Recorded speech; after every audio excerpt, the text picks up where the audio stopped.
नमस्कार सबैजनालाई। आज चाहिँ म मौलिक हकहरू कसरी याद गर्ने भन्ने विषयमा चर्चा गर्दैछु। हामीले चाहिँ प्रायःजसो मौलिक हक याद गर्दाखेरि चाहिँ मौलिक हकका अगाडिका शब्दहरू मात्रै चयन गरेर लाइक सम्मानपूर्वक बाँच्न पाउनेको स, स्वतन्त्रताको हकको स गरेर स गरेर हामीले याद गर्ने गर्थ्यौँ, जसले गर्दाखेरि चाहिँ कन्फ्युजिङ पनि धेरै हुने र बिर्सिने पनि भएको कारणले मैले चाहिँ एउटा कवितात्मक ढङ्गबाट कसरी याद गर्न सकिन्छ भन्ने कुरा चाहिँ प्रस्तुत गरेको छु हैन। जसमा चाहिँ मैले यसरी बनाएको छु है त।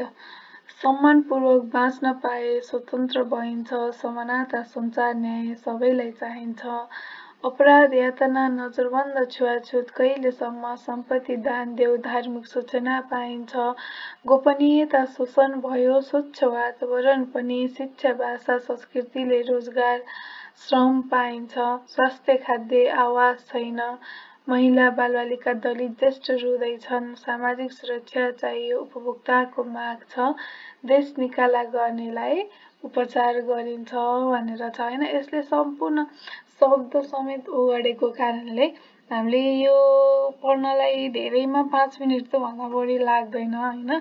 त्यसपछि चाहिँ हामीले चाहिँ के ओर्थ्यो होला, सको के ओर्थ्यो होला, सोको के ओर्थ्यो होला भनेर सोच्नु चाहिँ पर्दैन, हामीलाई याद भइहाल्छ। जस्तै सम्मानपूर्वक बाँच्न पाएमा सम्मानपूर्वक बाँच्न पाउने हक, स्वतन्त्रताको हक, समानताको हक, संसारको हक, न्याय सम्बन्धी हक, अपराध पीडितको हक, यातना विरुद्धको हक, निवारक नजरबन्द विरुद्धको हक, छुवाछुत विरुद्धको हक, सम्पत्तिको हक,